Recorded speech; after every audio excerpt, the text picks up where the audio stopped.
Kemudian bab selanjutnya ini menjelaskan tentang isti'anah. Apa itu isti'anah? Minta tolong. Minta tolong di sini adalah minta tolong dalam beribadah. Minta tolong dalam beribadah. Isti'anah di sini ada 4. Yang pertama mubah. Yang kedua khilaful aula wa makruhah wa wajibah. Yang pertama mubah, boleh. Yang kedua khilaful aula. Apa itu khilaful aula? Khilaful aula itu dia hukum di bawah makruh. Jadi makruh itu dibagi menjadi 2.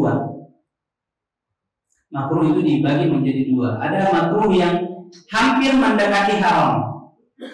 Ada yang makruh yang biasa-biasa saja. Dia makruh, tapi makruhnya biasa saja. Intinya daripada makruh ini adalah segala pekerjaan atau amalan yang apabila dilakukan tidak berdosa, tapi bila ditinggalkan mendapat pahala.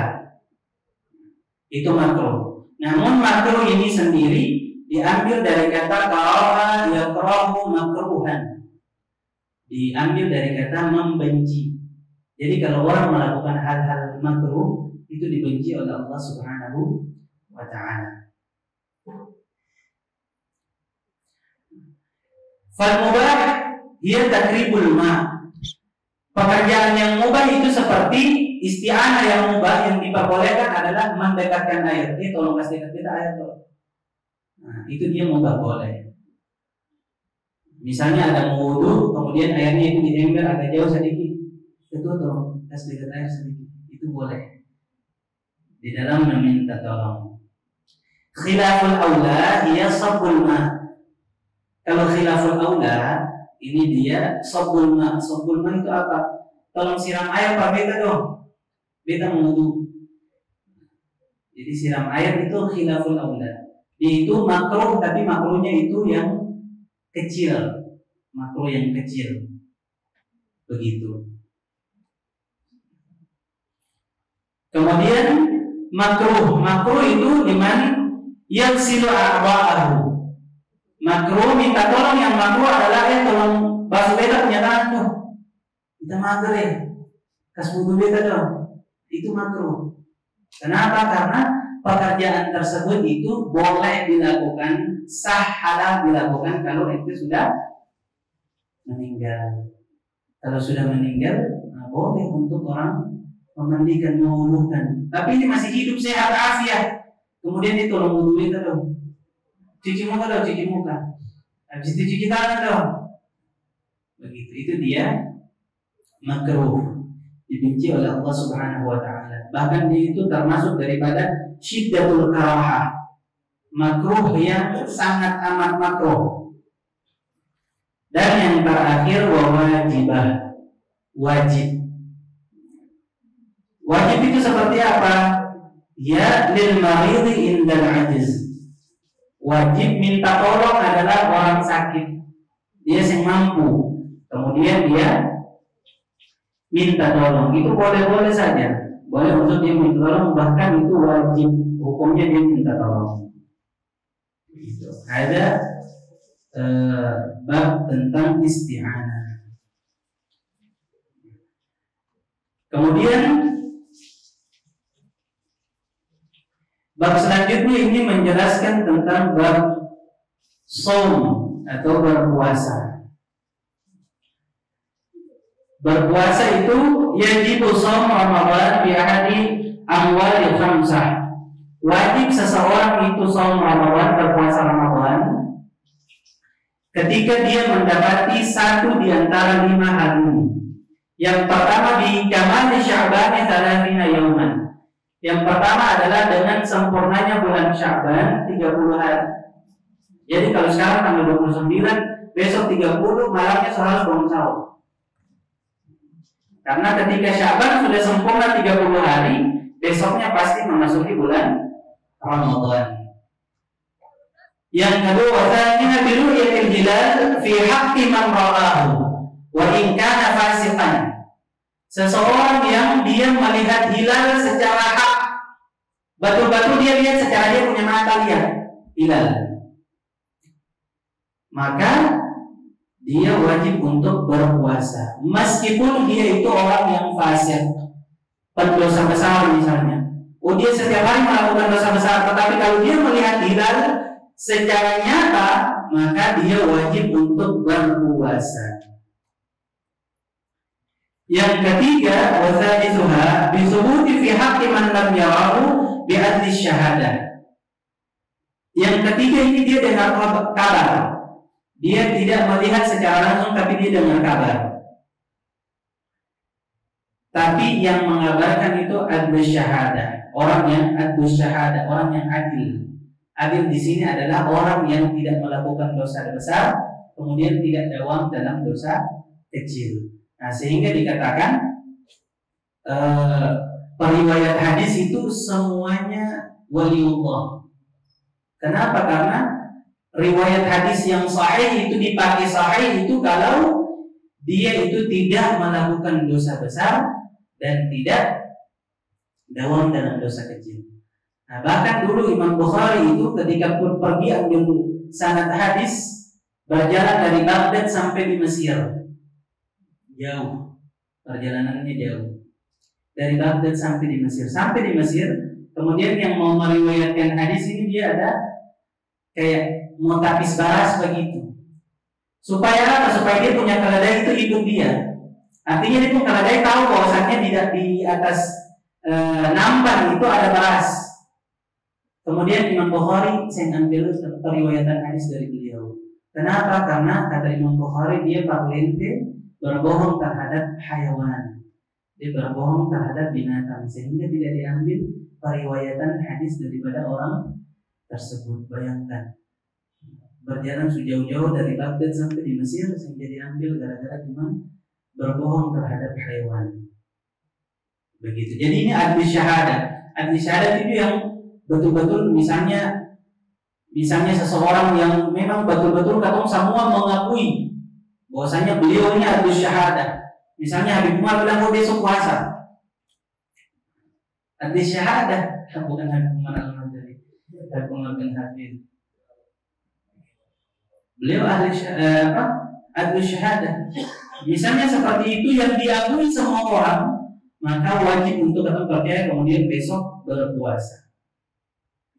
Kemudian bikhbari ahli riwayah mawthuqin bihi sawa'un waqa'a fil qalbi sidquhu am la aw ghairi mawthuqin bihi in waqa'a fil qalbi sidquhu.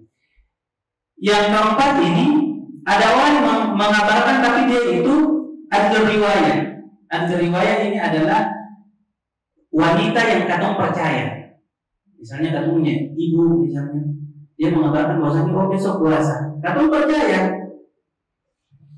Au kali masukin bihi in waqa'a fil qalbi sidquhu. Atau misalnya ketemu di jalan ada orang yang mengabarkan kepada dia besok puasa, orang sing jelas, tapi dia yakin bahwasanya besok itu puasa.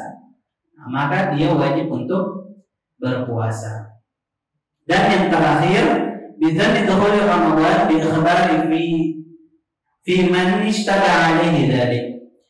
Yang terakhir adalah orang yang berijtihad masuknya bulan Ramadan, misalnya di dalam penjara botanan, misalnya siang tahu malam. Tapi kalau dia dengan ijtihadnya, misalnya kalau dia jahit baju 20 baju, maka itu satu hari.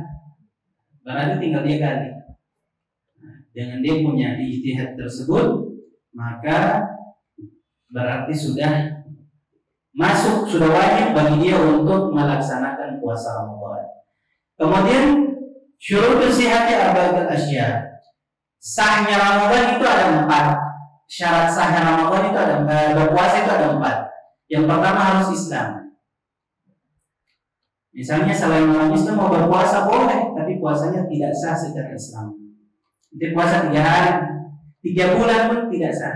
Wajib orang Muslim. Yang kedua wal akal, memiliki akal. Gila, bagian di jalan, aduh, bisa. Tidak sah dia punya puasa. Yang ketiga wal naqaru anil haid wan nifas. Dia bersih daripada haid dan nifas. Perempuan haid atau nifas mau puasa, oh iman ada naik nih mau puasa, haram, sing boleh, karena sahnya itu tidak sah. Wal ilmu bi kaunil waqtil qabilan lis-shaum, dan dia mengetahui waktu-waktu di mana dia harus berpuasa, di mana harus dia berbuka. Begitu harus tahu. Misalnya, oh anak Islam berakal, anak laki-laki yang haid, yang nifas, tapi anak jaga buka duhur, anak jaga waktu buka duhur, itu yang sah puasa. Atau anak jaga buka asar, atau sih anak itu yang sahur, kan baru sahur jam 9 pagi misalnya. Dia yang tahu waktu-waktu untuk berpuasa, maka tidak sah bagi orang tersebut untuk berpuasa. Kalau syarat wajib, jadi syarat sah sama syarat wajib itu beda. Syarat wajib, kalau syarat sah tadi itu 4, kalau syarat wajib itu dia ada 5. Yang pertama Islam, yang kedua taklif. Taklif itu apa? Taklif itu dia sudah balik. Tanda-tanda balik itu ada 3. Yang pertama, sempurnanya 15 tahun bagi laki-laki dan perempuan. Yang kedua, haid lil unsa litis'is sinin. Haid untuk seorang perempuan ketika dia sudah berumur 9 tahun. Kalau dia 8 tahun kemudian dia haid, maka haidnya itu tidak terhitung. Terhitungnya dia itu dalam keadaan sakit. Kemudian yang terakhir, ihtilam fi dzakari wal unsa li tis'is sinin. Ihtilam, mimpi untuk laki-laki dan perempuan ketika dia berumur 9 tahun. Mimpi di sini adalah wal murad bil ihtilam di sini adalah khurujul mani, dia keluarnya mani. Kalau dia sudah keluar mani di umur 9 tahun, entah itu dipaksa atau mubasyarah atau keluarnya sendiri, ada sah, dia sudah menjadi orang yang dewasa secara Islam. Dewasa di sini adalah dia sudah wajib untuk menjalankan syariatnya Allah Subhanahu wa Ta'ala. Kalau orang dulu-dulu bilang sudah berdosa sendiri. Nah, jadi dia sudah wajib untuk menjalankan syariat Allah. Kemudian ittaqah. Ittaqah di sini adalah dia sehat. Kemudian fasihah wal iqamah. Dia zahir dan batinnya itu harus sehat. Dia artinya dia memiliki kekuatan untuk puasa. Selain dia memiliki kekuatan untuk puasa, dia juga harus dia punya rohaninya juga sehat.